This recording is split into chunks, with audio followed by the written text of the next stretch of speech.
and welcome to the Justice Assistance Grant, also known as JAG, Performance Measures Training. My name is Finesse Marino-Rivera, the Supporting Research Associate for JAG. We appreciate you taking time out of your busy schedule to learn more about JAG's performance measures and how to report them in the PMT system. We will go over 4 sections during the training: performance measure reporting review, common reporting challenges, JAG questionnaire structure, and frequently asked questions. At the end of this training, you should walk away with a better understanding of why BJA requires you to report performance measures and how we use this information. During the training, you'll get an in-depth review of JAG's specific reporting and some issues we see in reporting. Now we'll discuss performance measures and reporting overview. So what exactly is the PMT? Performance Management Tool is the online data collection tool for Office of Justice Programs grant recipients.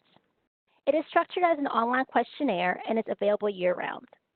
The PMT contains lots of information and tools to assist you in your reporting, so let's take a look.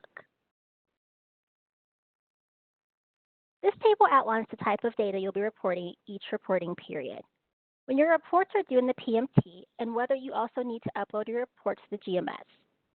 As you can see from the alternating values of the second column, you'll only report on the narrative questions in January, July, and during your last reporting period of grant activity, regardless of where that falls on the schedule.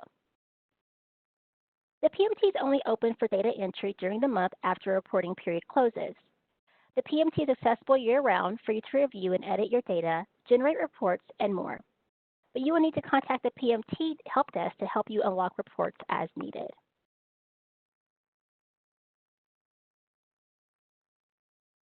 Before you begin to report, you will need to determine your net grant amount.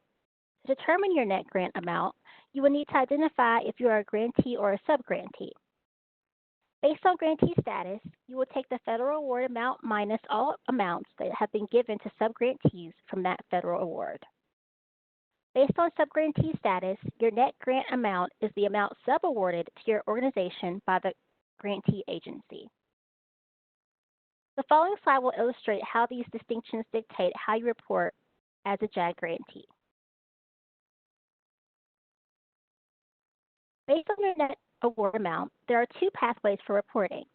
One for those agencies who receive more than $25,000 and one for those who receive less than $25,000. If your net award amount is greater than $25,000, you take the green pathway that includes reporting in the General Information module, Program Selection and Modules, and the Project Progress module. If your net award amount is less than $25,000, you will report in the General Information module as well as the Program Selection section. However, you will not have to answer program modules based on your status of being under $25,000. Finally, you will need to enter the Project Progress module. All grantees and subgrantees are required to identify if they run a program or task force that is partially or fully funded by JAG. Programs are considered continuous initiatives, processes, or other focused efforts defined by goals and objectives. Task forces are targeted or organized law enforcement initiatives conducted by a special unit or group to achieve a specific purpose. If you have a program or task force, you can identify this in the PMT by adding program activity on the home page. Click on Add a Program to add your program or task force to the PMT. You will then be asked to provide some basic information on the program, including a name, project period, allocated amount, and the type of the program. Program types are the same as the categories in the funding table. After your program has been added, you will be taken back to the home screen. If your award is $25,000 or more, you'll be able to click on the program to provide your responses to the program questions. If your award is under $25,000, you'll be done with programs at this point. The first page of each performance measure questionnaire outlines additional resources that may be helpful as you report. It includes reminders about the program's goals and objectives and lists contact information for the PMT help desk and state policy advisors if you need to reach out with any questions. We like to note each program's goals and objectives as a reminder of why we are asking you to fill out this questionnaire each quarter. We also have a reporting tip on this slide. These reporting tips may appear throughout the presentation where we think there is additional information that can help clarify PMT reporting. This one highlights that some grantees find it easier to track the required data outside of the PMT in smaller increments, and then add it all together when it is time to report in the PMT to get the reporting period totals. We strongly encourage you to use whatever approach makes it easiest for you to report your totals each reporting period. Performance management helps BJA and its grantees understand their progress toward key goals and objectives. We use performance measures to 1. Identify successes and opportunities for improvement, 2. Track grant activity and progress to inform decision making, 3. Understand funding decisions and their impact on our strategic plan, and 4. It's required to comply with the Government Performance and Results Modernization Act.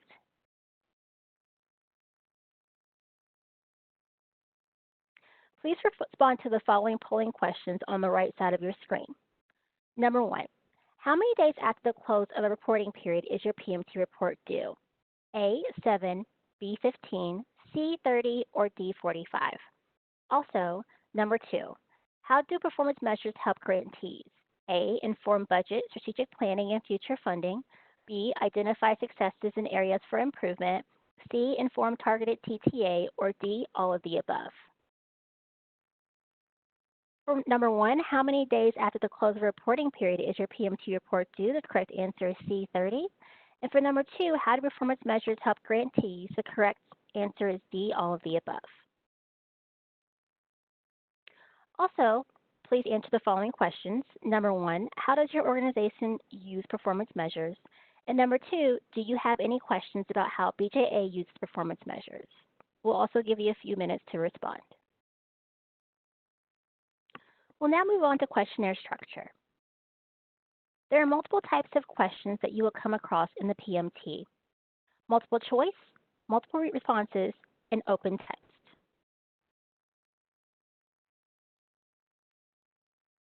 As mentioned in the earlier part of the training, the questions in the PMT are made up of 2 main categories. The first is the quantitative program performance measures. This is where you enter the numeric data you collected over the course of the reporting period. For example, how many dollars were spent on law enforcement equipment during this reporting period? The second section are the qualitative narrative questions. These questions are open-ended and do not require a numeric response. The narrative questions that are answered during the April through June and October through December reporting periods fall into this category. An example of this type of question could be, what type of equipment was purchased with BJA funding during the reporting period? Or, what challenges did you face in completing your program goals during this reporting period?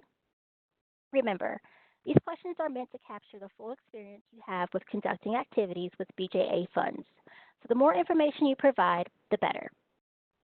The quantitative data you report is used to establish baselines, track performance against program goals, and create a nationwide picture of numeric data for BJA. Narrative questions are open-ended and give grantees a chance to express in their own words how their experience has been conducting program activities with BJA funding. Both of these categories are equally important for your reporting, and you should take every possible measure to ensure the accuracy and integrity of your data. We'll quickly review some common reporting challenges. Grantees are required to provide a response to all mandatory measures. However, if a mandatory measure does not apply to the activities funded by your award, we ask that you enter 0 and then provide an explanation in the additional comments section once your report is complete. There are several ways that BJA enhances data quality. We do this through quarterly data verifications and site visits. Data verifications are done by the BJA Planning Performance and Impact Team research analysts and help desk support specialists. This process includes an assessment of data consistency and accuracy beyond basic automatic validations in the PMT system. Site visits are also done by BJA grant managers who assess data accuracy by identifying documentation to support the PMT data entries. It is important to write well-defined goals and objectives to clarify your priorities and highlight criteria for success. The SMART mnemonic walks users through important dimensions of a good goal or objective. They should be specific, measurable, attainable, relevant, and time-based.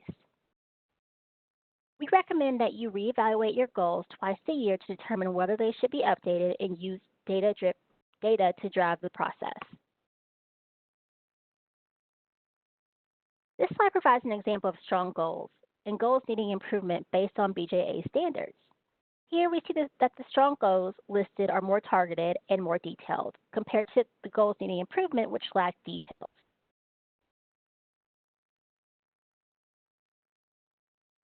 We will now review a few questions for polling. Number 1, which is not a component of SMART goals? A, measurable, B, assorted, C, relevant, or D, time-bound? Also, number 2, how does BJA verify performance data? A, quarterly data verifications, B, automatic PMT system validations, C, site visits, or D, all of the above. So for number 1, which is not a component of a SMART goal, the correct answer is B, assorted. And for number 2, how does BJA verify performance data? The correct answer is D, all of the above. This portion now concludes the presentation for JAG training. I will now turn it over to Jimmy, who is our Deputy Project Director, who will be presenting the Death in Custody Reporting Act section of this presentation.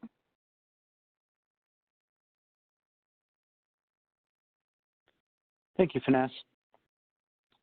In this part of the presentation, we will take the next 5 minutes to introduce you to the Death in Custody Reporting Act, heretofore referred to as DCRA reporting requirements as they relate to JAG.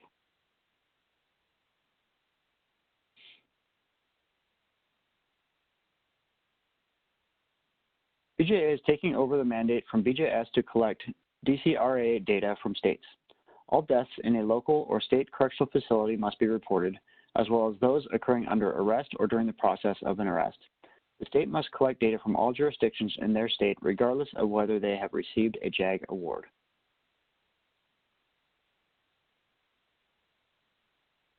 The designee that will compile and report DCRA data on behalf of the state must have access to the PMT and be associated with the JAG awards. Reporting will go live in the beginning of 2020, around January 2nd.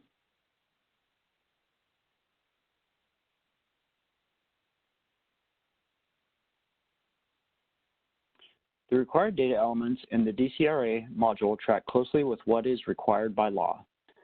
States will need to establish their own procedures for collecting this information from local and state law enforcement and correctional agencies.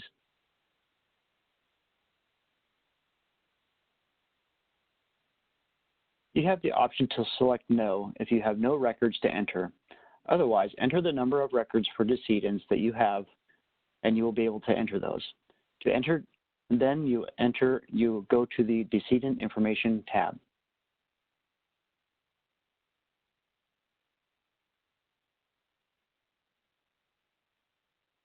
At this time, decedent information has to be entered one at a time. Decedent records are presented in an accordion style with their name and agency or arresting jurisdiction.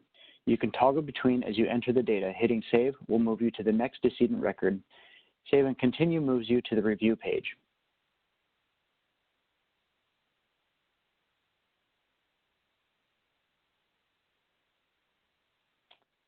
We had one DCRA training in November 2019. A recording has been published on the BJA YouTube page. Also, please mark your calendars for January 23rd, where we will have a second DCRA training and Q&A session, allowing you time to try the system out for the first time, then bring BJA questions. Please watch for a training announcement and registration. If you are in a state SAA and DCRA is applicable to your position, please plan on attending. Unfortunately, we cannot respond to DCRA questions live during this Q&A portion of the training. However, we will be responding to questions during the January training. You can also send us questions in writing or through the Q&A chat box, and we will do our best to respond to those questions via email in the coming days. Thank you for your time and attention. I will now turn the training back over to Finesse.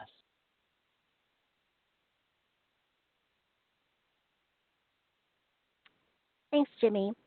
So now we'll look over some frequently asked questions. Error messages. Follow the prompts to correct any errors or discrepancies. Then click the Federal Awards page and review the data entry status and report status columns to make sure you have completed data entry. Lost data. PMT will time out after 30 minutes of inactivity. To avoid re-entering data, click the Save button before leaving the system or when you are finished entering data. What does the question mark mean? On the data entry page, each measure in question underlined in blue is a link to more information. Click on or hover over the links throughout the page for definitions and instructions. Edit submitted data. If your report is locked, contact the PMT Help Desk to request that the report be unlocked. Update information. It is crucial for PMT users to make sure the profile page has correct and complete contact information. Please update information in the Grants Management System, also known as GMS, first, and then update in the PMT. Red buttons. Red buttons are used as indicators to the action required on that page. Select the red buttons throughout that page, and it will complete the task at hand or take you to the next step. Here's the BJA PMT Help Desk contact information. Our office hours are Monday through Friday, 8:30 a.m. to 5 p.m. Eastern Time, except for U.S. federal holidays.